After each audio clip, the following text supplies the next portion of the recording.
This is the Crisscross Show. I'm back, and today I have a packed episode. So I am filming Saturday afternoon just before the Bengals and the Las Vegas Raiders start playing. So I'm going to give you my NFL Pick 6 a little late, a little later than usual, at least when the episode drops. I'm going to give you my Super Bowl predictions. I'm also going to give you a new set of NBA tiers. The teams move up, the teams move down. I'm also going to give you something, nothing, or everything. And also, my fly on the wall is going to be very, very special. At least it's going to be very passionate for me today. So anyways, enjoy. Okay, so as you guys know, I like to begin every episode with a jersey.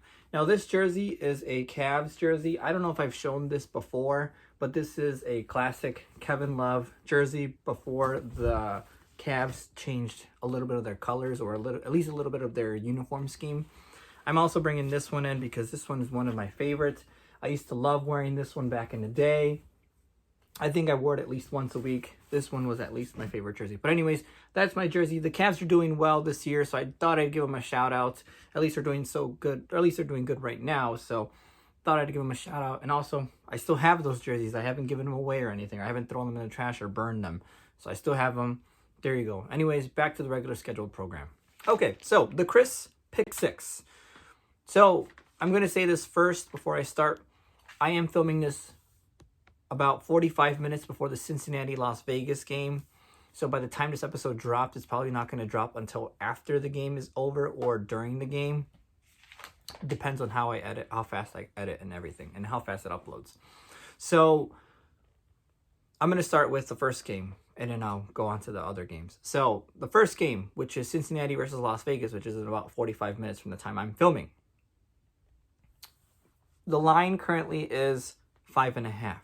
Obviously, the Cincinnati Bengals are favored. They're at home, and they're just a better team. Now, I was thinking about this all week when I first saw the line on Thursday. And at first, I was Las Vegas plus 5.5. Then I went with Cincinnati minus 5.5. And I'm actually going to go with Cincinnati minus 5.5 because they're just a better overall team. And I think that they are going to overmatch the Las Vegas Raiders. Now, the Las Vegas Raiders are coming off a 4-game win streak to make it to the playoffs, but I do believe that it's going to come and bite them because they're in their 4 victories, they have a combined total win margin of like no more than 20, and they beat a bunch of teams that aren't in the playoffs. They beat the Browns, they beat the Chargers, and I don't remember who else they beat. I think maybe the Houston Texans at one point. But I am going to give Cincinnati minus 5.5. I think the game is going to be close for the first 3 quarters. Then I just think Cincinnati is going to run away with it. I do believe they will win by probably a touchdown. And I think that they're just going to go on and move on and win. Again, Cincinnati's the better overall team. I do believe Joe Burrow's playing a lot better. He's got a better wide receiver set. And Cincinnati's defense has been playing better than everyone expected. So I'm going to say Cincinnati because I just think after a while they're going to overmatch the Las Vegas Raiders. All right, Patriots and Bills. Now the line is currently 4.5. I'm going to go with the Patriots covering that with a plus 4.5. Now the reason why I say this is because it's going to be very cold in Buffalo. And the last time the Patriots and the Bills played in Buffalo, the Patriots won 14-10. The Patriots ran the ball right through Buffalo. Buffalo really couldn't do anything. And I think it's going to come down to the run game. And if anything, from what I've seen so far this year, the Patriots have a better run game compared to the Bills. Also, the Patriots are rated top 5 in defense overall. And I do believe this is going to matter in a game where it's probably going to depend on the run game. So, with that being said, I'm going to go with the Patriots covering 4.5. I'll give you my prediction on who wins tonight in my other segment. But I'm going to say that the Patriots are going to cover 4.5. All right, Eagles and Bucks. Now the line is 8.5. I'm going to go with the Eagles covering it, 8.5 plus 8.5. Now the reason why I say this is because the last time they played, the Bucks won 28-22. Jalen Hurts is coming back, and it's going to be windy conditions in Tampa Bay, at least for the game, at least from what I heard. By the time the game starts, it's going to be windy conditions, and the Bucks love to throw it, which in my opinion is going to go against the Bucks with all the wind going on in the game because, again, the Bucks love to throw the ball. Tom Brady, I think, broke his overall record of yards per season. So Again, it's going to be close. Windy conditions. Who runs the ball better as well? And I do believe that the Eagles will cover the spread with 8.5. Steelers, Chiefs. The line is currently 12.5. I do believe that's a lot for a game.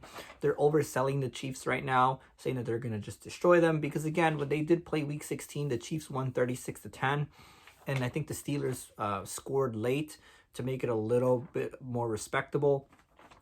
I was looming about this one also because Big Ben, is this really his last game? The Chiefs, can they continue to dominate? I'm actually going to go with the Chiefs minus 12.5. I do believe they will win by 2 touchdowns, which will cover the spread. It's going to be close, but I do think that the Chiefs defense has gotten better since obviously the first couple weeks of the season. They've improved. They've allowed about like less than 20 points per game since I think like week 6 or week 7. And I do believe that's going to matter. Big Ben, can he throw? Can he not throw? How well is he going to throw in the game? I don't know the weather conditions there, but I am going to give the Chiefs winning by a touchdown or by 2 touchdowns, and I'm going to have them cover the minus 12.5 spread. Even though I do believe the game will be close, around halfway through the game. Okay, so the Cowboys and the 49ers. Now, the Cowboys are at home, and they welcome in the San Francisco 49ers. Now, the line currently is 3.5, or actually, it's actually only 3. There's no half here. It's +3, -3. Now, I'm going to go with the 49ers covering the +3. Again, when typically in sports, when a team is favored by just a field goal, especially in football, like +3, -3, it means they're saying that it's a toss-up, realistically. It's a toss-up to evenly matched teams. Now, I'm going to go with the 49ers +3. I do believe it's going to be a really, really, really close game. It's going to be really competitive. I think there's going to be a lot of touchdowns. They are in Dallas. They are indoors. And I'm going to give the 49ers +3. Again, as I mentioned, really, really close game. Okay.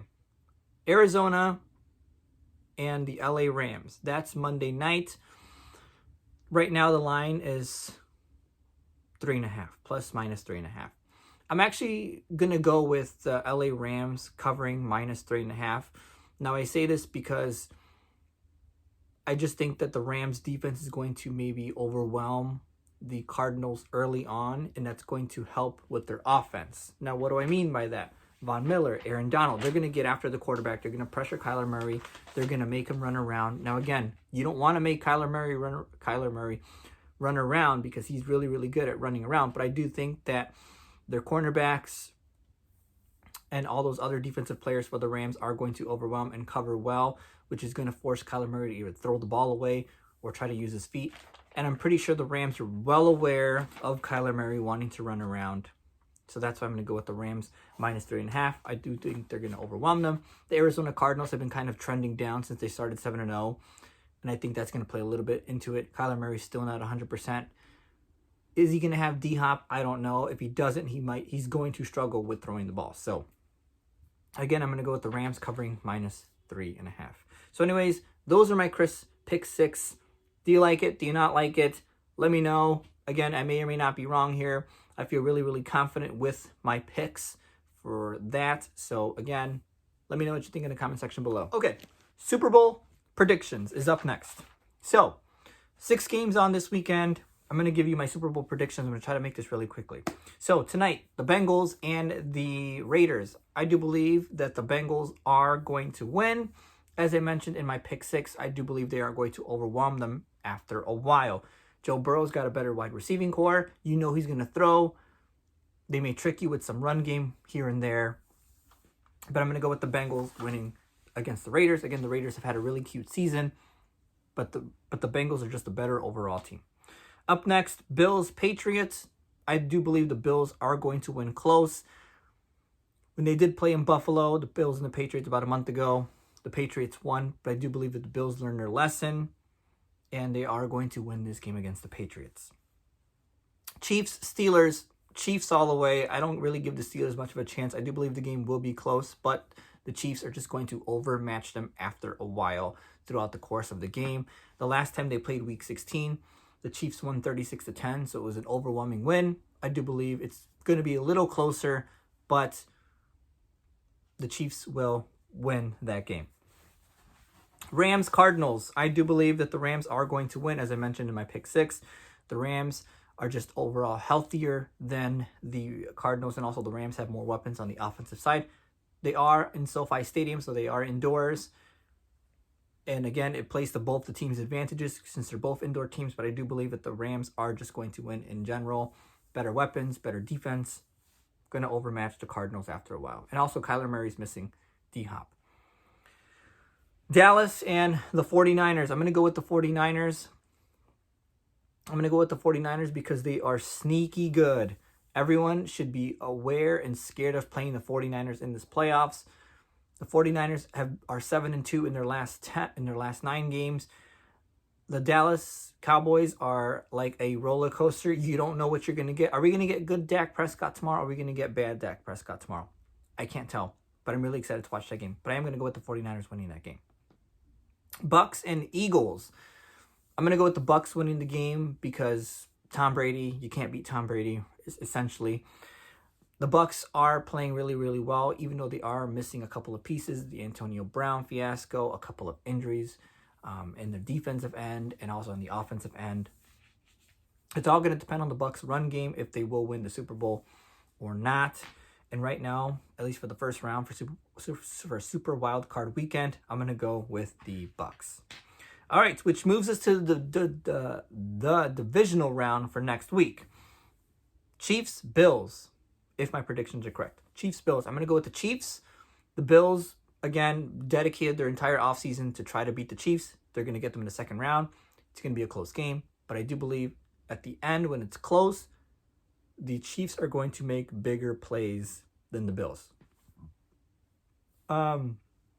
Other side of the AFC, Titans, Bengals. I'm going to go with the Titans. If Derrick Henry does come back, they're going to utilize him. Ryan Tannehill's been playing pretty well. The Bengals have had a cute season, but I do think it's going to stop there. I do think the Cinderella run is going to stop there. Again, it's going to be close. This one's going to be really, really close. And the Bengals have really, really came out of nowhere this year, but I do believe the Titans are just going to overmatch them and win that game. All right, now the NFC. Rams, Bucks. I'm actually going to go with a surprise here. I'm going to go with the Rams winning. Because the last time they played, I do believe the Rams blew out the Tampa Bay Buccaneers. And they're going to be in Tampa, warm weather. It's going to play on both team sides.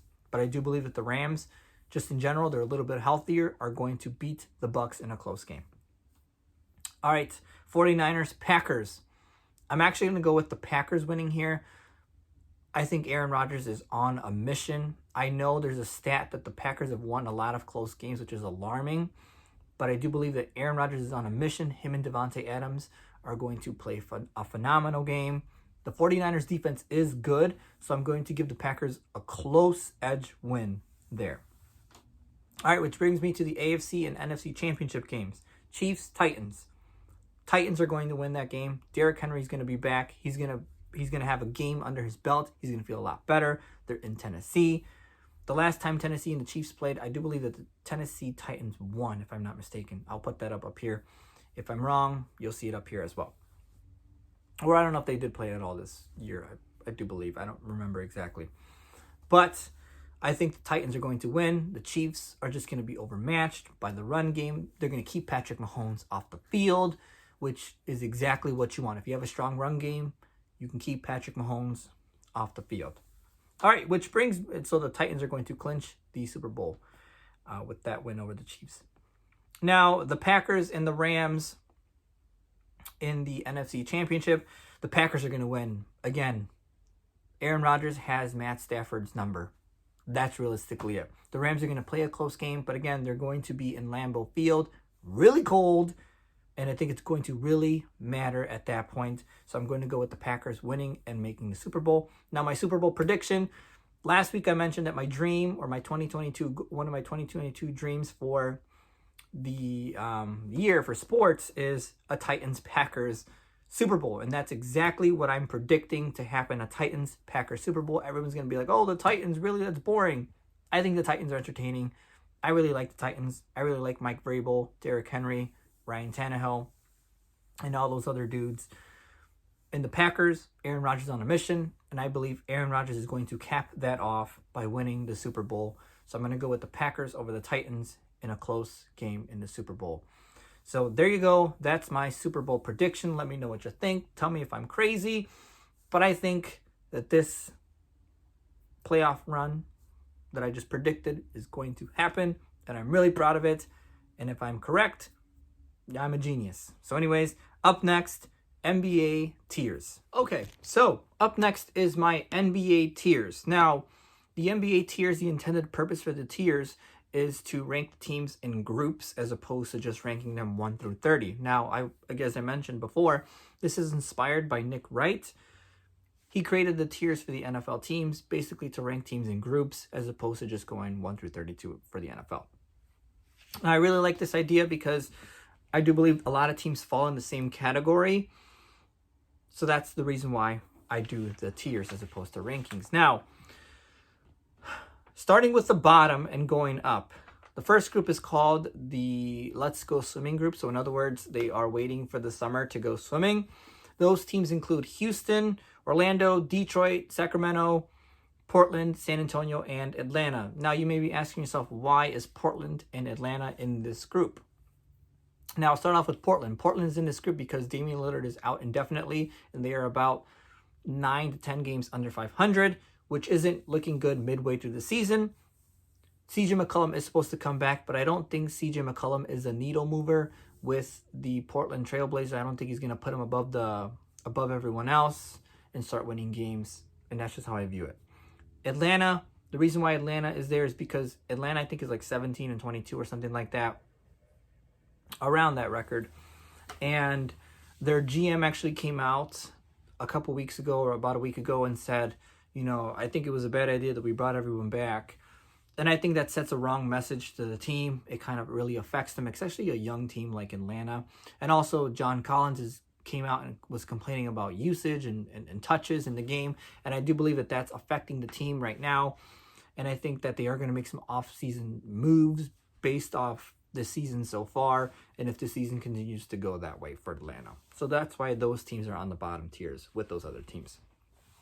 Now, the tiers above them is called the bad but competitive teams. So this is the Pacers, the Timberwolves, the Oklahoma City Thunder, the Toronto Raptors, and the New Orleans Pelicans. Now, those teams are in that group. You may ask yourself, why is, Toronto in that group? I just think that Toronto is bad. They're 2019 right now. They're kind of a bad team. They're kind of up and down. Like, they started the season really bad, then they went on a couple game win streak. Now they're kind of hitting reality again. Those teams play tough. Pacers play tough. I've seen a couple Pacers games this year. They play really, really tough. Minnesota, when they have D'Angelo, Anthony Edwards, and Karl Anthony Towns, they're pretty good. But also, they're still trying to learn each other and whatnot. OKC always plays hard. New Orleans plays hard. So that's why those teams are in that ranking. They're better than the teams they're above. But the teams that they're below, no way, no chance that they're better than. So they are in the bad but competitive group. All right, the good but bad. Now, these teams are around 500, all riding around 500, or like at least a game or two above 500. These teams are the Denver Nuggets, both the LA teams, the Knicks, the Celtics, the 76ers, and the Wizards. You may ask yourself, why are the 76ers in this group? 76ers feel like a 500 team. Even though they're like 24-17 or something like that, they feel like a 500 team. When they win games, you think, oh, maybe it's just because that team had a bad game. I've watched a couple 76ers games this year. The fans are booing them, even though they're 24-17 or something like that. And it just feels weird with them. You don't know what they're going to do. They were talking about trading Tobias Harris. They were talking about trading Ben Simmons and whatnot. It's just really, really weird what's going on in Philadelphia. So that's why they're in that group. All those teams, again, are riding around 500. You know if they go on a 6-game win streak, then they'll be moved up. But as of right now, those teams will probably be stacked together for the rest of the season. All right, above them is the living good group. Now, this team is living good. They're playing well. They're starting to gel, and they're just living for each other, basically. So this is the Dallas Mavericks, the Utah Jazz, the Charlotte Hornets, and the Cleveland Cavaliers. Now, these teams are living good. Utah is like 28-13. Dallas is like 23-19. Cleveland is like 24 and I think 17 if I'm not mistaken. Charlotte's like 23-20. These teams are all playing well. Charlotte just came off a like 4 to 6 game win streak. They just lost recently yesterday. Cleveland's been playing well all season. Dallas is starting to play well, and again, Utah's been playing well all season. So they're living good. They're in the playoffs as of right now. They're not in the play-in. They're in the playoffs. At least I think all teams are, and they're living good. All right, the teams above them. Now this is where we get to the actual competitive teams, which are the true contenders but flaws. Now the true contenders but flaws are the Brooklyn Nets, the Golden State Warriors, the Chicago Bulls, and the Memphis Grizzlies. Brooklyn has a problem with defense. Golden State has a problem with Steph Curry being consistent. Chicago has a problem with playoff inexperience on that team. I think DeMar DeRozan and Alex Caruso are really the only guys that have like actual playoff experience. Memphis, I really like Memphis. I want to put them in the number one contenders, but I think that they're young, and I think the personnel around Ja could be better, even though they're all playing well, but I think they could be better. And I think in the playoffs against the Phoenix, against the Golden State, when it's crunch time, it's going to matter. So these teams are the true contenders, but with flaws. Which puts me to the number one contenders. The number one contenders are the Milwaukee Bucks, the Phoenix Suns, and the Miami Heat. Now, I do believe my last rankings, the Phoenix Suns and the Milwaukee Bucks and the Golden State Warriors are on the number one contenders. But I moved the Golden State Warriors down, and I put the Miami Heat up just because the Heat are winning. The Heat have been missing a lot of players who have been dealing with injury all year. But the players they put in just work. Max Strus has been playing well. Duncan Robinson has been playing well. Tyler Hero's been amazing coming off the bench all season. They've been in and out. Players have been in and out of the lineup. It looks really, really good. I really like what Miami's doing. I feel like when they get all their players back and they're fully healthy, they are scary. And I do believe that this is the year where they can really avenge their playoff run from 2 years ago. And Phoenix, again, has just been playing well. I think they're 32-9. They don't even have 10 losses yet. And Milwaukee, defending champions, when Chris Middleton, True Holiday, and Giannis all play, they're essentially undefeated. I think they're like 20-7 or something like that when they all play together. So the Bucks, the Phoenix Suns, and the Miami Heat wrap up the number one contenders group. So anyways, that is my rankings for this week. I will be back with new rankings or new tiers next week. But those tiers I'm feeling really confident on, at least for this week. Teams that may move up, teams that may move down.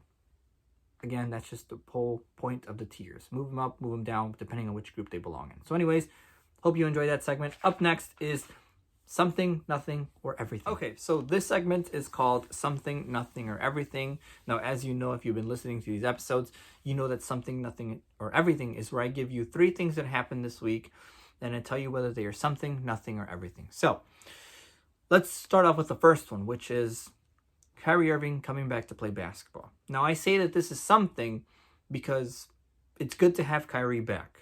The Brooklyn Nets need Kyrie if they want to make a big playoff push. Now, I know Kyrie can't play home games, but I think when he's allowed to play away games, it's going to be really, really good for the Brooklyn Nets. Now, the reason why I say this is something is because the Brooklyn Nets are contradicting what they said at the beginning of the season. So at the beginning of the season, they said, Kyrie, since you're not vaccinated, you know what? And the vaccine mandate in New York is that players playing for the home team have to be vaccinated, and Kyrie isn't. So they said, you know what, Kyrie, just go away. Just be away from the team. And now they bring him back. Now I get it. They probably had to have a majority vote or something to have him back. And to me, they're contradicting themselves. That's my issue with them, is that they're contradicting themselves from what they stood on and put their foot down on at the beginning of the year. Now they kind of put their foot up and said, you know what, bring them back, who cares, and whatnot. Now, I'm all for Brooklyn doing whatever they can to win a championship. And again, Kyrie Irving is a talented player. When he gets in shape, he's going to be really scary. He can score off the isolation. He can score however he wants. He can create his own shot. And I do believe that Brooklyn does need that to give Kevin Durant some rest in the playoffs. So I think Kyrie coming back is something, mostly because of the contradictoriness from the Brooklyn Nets on what they said about him at the beginning of the year, and now they're kind of changing it up. Okay, up next is Alabama losing the national championship. Is it something, nothing, or everything? This is nothing. We said this 2 years ago when they lost to LSU. We said, is Nick Saban's run with Alabama done? No, this means nothing. Good teams are allowed to lose every once in a while. Georgia was really good, scary good this year. Georgia is part of the SEC with Alabama. And I saw a crazy stat this year where they essentially all both play the same teams because they're both in the SEC. And Georgia's win margin against the same opponents as Alabama's was a lot larger. Like, I think Georgia blew out a lot of other teams, and Alabama played those exact same teams and won by like 3 to 7 points. So Georgia was scary good. They came back for revenge against Alabama and just destroyed them. To me, this is nothing. Alabama is allowed to lose every once in a while. And they're definitely going to be back next year, back in a national championship game. I have no doubt. So this is nothing. All right. Clay being back. This is everything.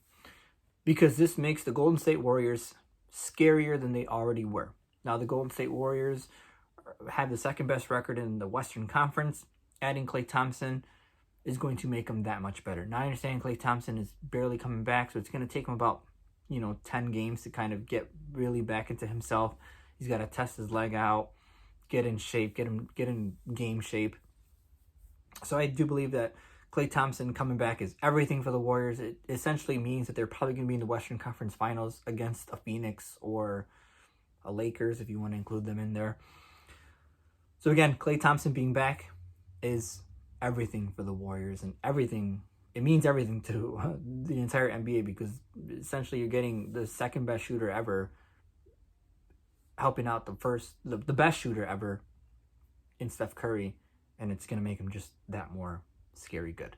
So there you go. That's my something, nothing, or everything. Okay, so the next segment is called Fly on the Wall.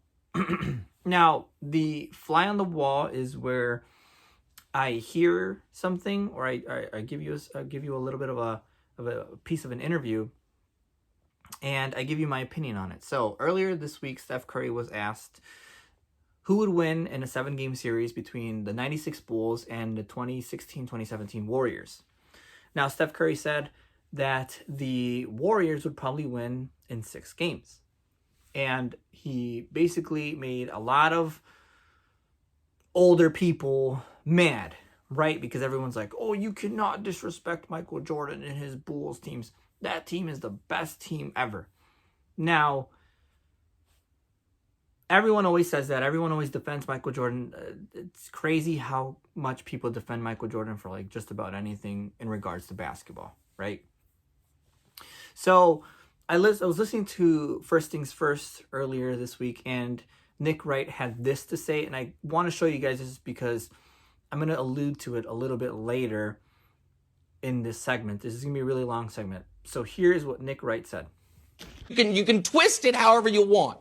But Wilds, for you and Broussard, there is such nostalgia and almost like generational ego wrapped up in Jordan that you are honestly going to sit here and make the case. Like, let's just However, I'm going to go ahead and say the 73-win team that added Kevin Durant that started the playoffs 15-0, that team might just be the best team ever, even though they didn't have Michael Jordan. What, Michael Jordan and his sons against the 2017 Warriors. We got to look into it. Stop it. Okay, Stop so it. Before I get into what Nick Wright said, I want to tell you how good this 2016-2017 Warriors team was. Now, this Warriors team finished 67-15 after going 73-9 the previous year. Now, the year they went 73-9, they did not have Kevin Durant, but they essentially just added Kevin Durant to that team. Again, they did get rid of Harrison Barnes and along with like maybe 1 or 2 other players, but essentially they added Kevin Durant, who in comparison to Harrison Barnes is probably 3 times as better as him as a player. Now, adding Kevin Durant to an already good team to like that will bump you up like crazy, right? Kevin Durant was viewed as the first or second best player that year, depending on how you compared him and LeBron that year. You add him to the unanimous MVP Steph Curry and the second best shooter ever in Klay Thompson, you're probably going to get a good recipe. So that Warriors team in the playoffs, because again, we look at the playoffs and we really think the playoffs matter. In the playoffs, the Warriors swept the Western Conference. They went 12-0 in the Western Conference playoffs, and then they almost swept that Cavs team. They ended up beating them 4-1 in the finals. Now, that Cavs team, let me give you some history on them. That Cavs team was viewed as the second best team in the NBA that year. And essentially they were. They ran through the Eastern Conference. I think, 12-1. They swept their first 2 rounds, and then they beat the Celtics in the Eastern Conference Finals, I think 4-1. So both teams with a combined record in the playoffs were 24-1. So the Warriors almost swept the Cavs. It took the Cavs a miracle game 4 to basically keep their hopes alive and just extend it by one more game. Now, that Warriors team was really good. I think they were top 10 in offense and defense that year. And again, they just moved the ball well. Steph Curry was playing phenomenal. Kevin Durant was playing phenomenal. Now, when you compare them to the Bulls and you look up matchup-wise, everyone says that Jordan would clamp Steph and Scottie Pippen would clamp down Kevin Durant. But if you really think about it, I don't think they would. Steph Curry moves around a lot, and I think for Michael Jordan, chasing him around for 6 to 7 games would be exhausting after a while. It'd definitely take a lot out of him on the offensive side. Now, Kevin Durant, if you put Scottie Pippen or Dennis Rodman on him, he's going to score regardless. He's almost 7 feet tall. He's going to get a shot off anyone. And also, Kevin Durant gets compared to Larry Bird a lot, and Scottie Pippen and Dennis Rodman could not defend Larry Bird, so you really expect me to believe that they are going to defend Kevin Durant any better? No. And also, you got to worry about Klay Thompson, who is a 3-point specialist. He's also good in the mid-range. He's also 6'7", so he's about Michael Jordan's height, if not taller than Michael Jordan. And he could defend Michael Jordan as well. Again, matchup-wise, I really think that the Bulls are outnumbered there. Again, if you look at the star comparison, you got to give the edge to Steph and KD because they're essentially better than Michael Jordan and Scottie Pippen.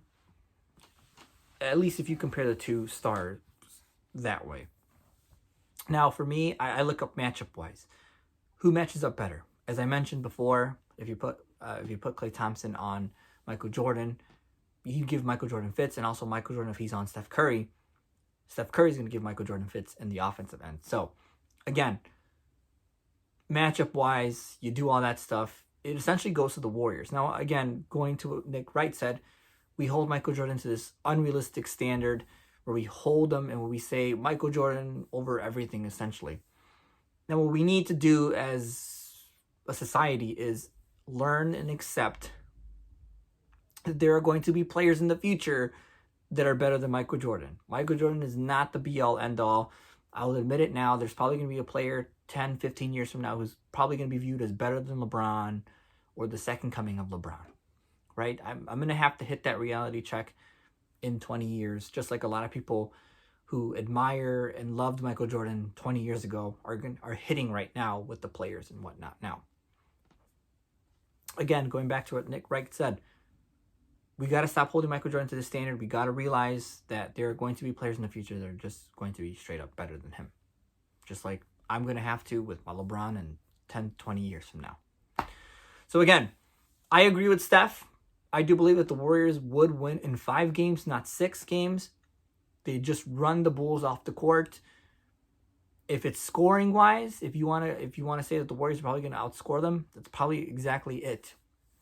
The Warriors are going to outscore them. The Bulls are going to be playing catch up a lot, and it's just going to be really, really dangerous for them. Again, we'll never get that matchup. You can probably go on 2K and do a 7-game series with those teams and find out yourself. But I think that the Warriors would just flat out beat the Bulls. I agree with Steph. A lot of people are not going to agree with me, but that's just my opinion. That's what I feel. That's what I strongly feel. I think if you compare the Warriors with other teams, maybe not so much. But with that Bulls team versus that Warriors team, matchup-wise, the Warriors would just win. Anyways, that's my opinion on that. Let me know what you think. This is the end of the episode. I was really passionate about this, so this segment's really, really long. Hopefully you enjoyed it. Anyways, I'm hoping to hopefully be back by Thursday. I'm filming this Saturday, filming it a little later than I wanted to, but that's just how it goes. That's just how life goes. I'm going to try to be back Thursday night and post the episode by Friday morning and whatnot. But anyways, hopefully you enjoyed. Please like and subscribe. Let me know what you think about these segments, whether you agree with them, whether you disagree with them. Let me know in the comment section below. Anyways, thanks for viewing, and I'll see you on the next one.